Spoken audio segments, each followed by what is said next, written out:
Here we go, here we go, here we go. She's finally home. Welcome to the channel. Live in Washington. Took about 15 business days for this to actually get processed. It's supposed to be a 10-day wait period, but you know, that's neither here nor there. Let's get her unboxed. All right, on the front you got two latches. This is a very, very nice case. Get her opened up. There it is. First part is your manuals, stickers, and whatnot. Get that put to the side. Firearm. Get yourself a mag right here, and inside with the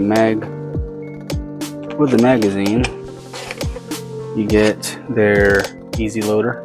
It works pretty good actually. Washington, so they're 10 round compliant mags.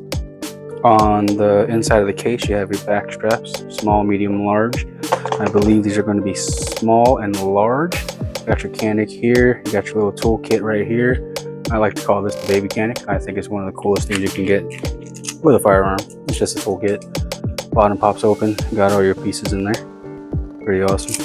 And it looks just like a little CANiK. All right, we'll keep her going. We'll take a look at the firearm here in a second, but there's multiple levels to this case. Foam is very nice as well. Paperwork. Got yourself a OWB paddle. You got your cleaning tools over here, a punch in case you want to take off the mag well, and the back straps. All right, as you saw earlier, so told you that the dot does not come with it. This is the Washington compliant one. The holster is good to start with, honestly. I don't know why everybody hates on it. There is a lot of play, but I did put it on and did some draws and everything came out fine. But this is the main story right here. All right, just for YouTube, empty mag, empty firearm, nothing in the chamber. Everything's clear, no mag, no round in the chamber. Safe direction, fire. All right, so I've already put 100 rounds through it. She shoots real nice, real flat. I understand the reasoning for people not liking the ports on this. Technically, it's a comp. It's a little dirty right now. We'll do a breakdown as well for some Fieldstrip. But as you can see right there, there is a chamber where the rifling stops and the port starts. Technically, it's a comp. But you shot good. Trigger's phenomenal on it. Brakes at 90 right there. Stupid short reset. Trigger is exactly like a TT Combat if you've ever shot one. Nice flat face right here. The whole thing is basically a safety dingus. But we're gonna break her down. We're gonna clean her up. Get her nice and pretty, oiled up with the oil that I prefer, which is Lucas. So stick around for that. Well, actually, let's talk about the dot. So this is the Apollo RD3-030, and it's solar powered. Dot is super crisp, super bright, and when it has light on it, it'll work off of the dot auto adjusting brightness. RMSC, and I think it actually looks good on this. Thank you, ADE, for sending that out. All right, YouTube, so this is a Fieldstrip, a breakdown of the weapon. I am not modifying it in any way. I'm going to break this down and show everybody how to clean it up.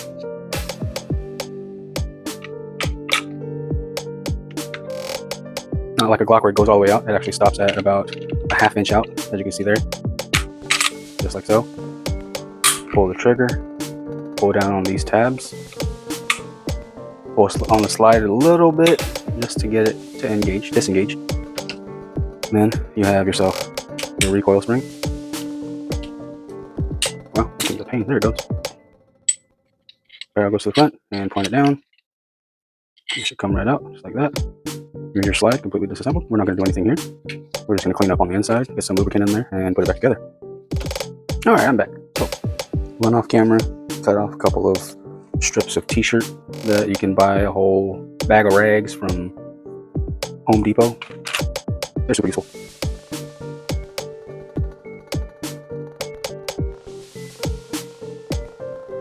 Give everything a good little wipe. Springs usually come super dry.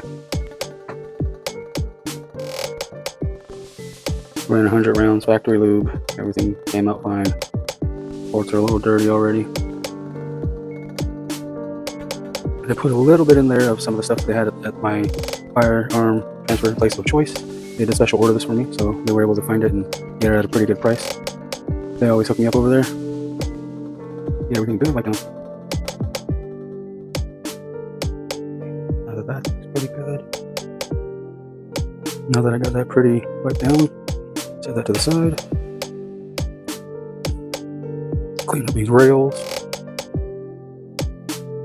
I do have a semi method to my madness. I like to clean everything up. Wipe everything down so it don't get all gunked up. Standard board brush. Run this in a couple of times. Pretty short barrel, so you don't have to have a very long brush. Okay. Take this off. Take the dirty rag, specifically dirty rag. Fold it in half. Run the barrel through a few times. Okay. Other side. This back on. Run this a few more times. Oh, look at all that brass coming out. Yeah, might get the bristles. I don't know. Looking better. Now the cleaner one. Now it's looking better already. I don't do a very deep clean very often, but I start off with lubing the hell out of that end right there, and then I'll come down into the barrel with my brush. This, put on end, run it through. Most lubricants are basically a CLP, clean, lube, and protect. But as you can see, I got even more out. Then I'll run the other side, just to make sure it looks nice and clean. Yep, look at that. That didn't change at all. Sweet. Happy with that. Good and clean. Take some of the lube I just put in there, which should be on this side.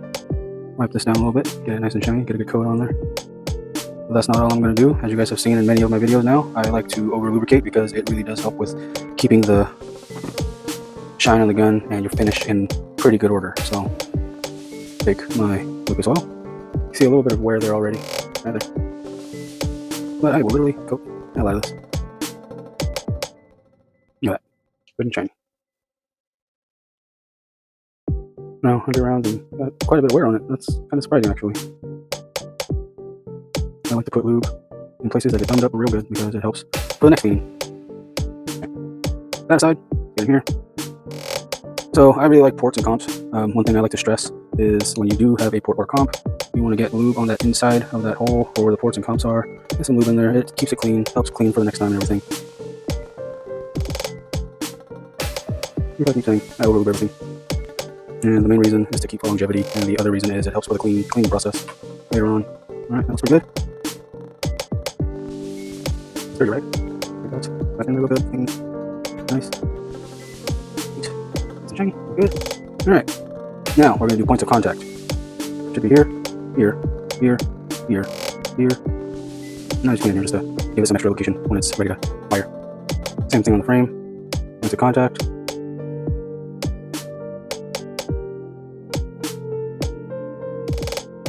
Just keep the trigger because it's moving here. The drop, right back and forth. Okay, comfortable with that. Now, let's get this barrel. You can see there's points of contact up here, like in every other pistol. This front tip that meets with the front of the slide will always get hit hard. Something there, where it's nice and shiny because of all the contact. Exact opposite. Go up and in. Kind of hard to on camera.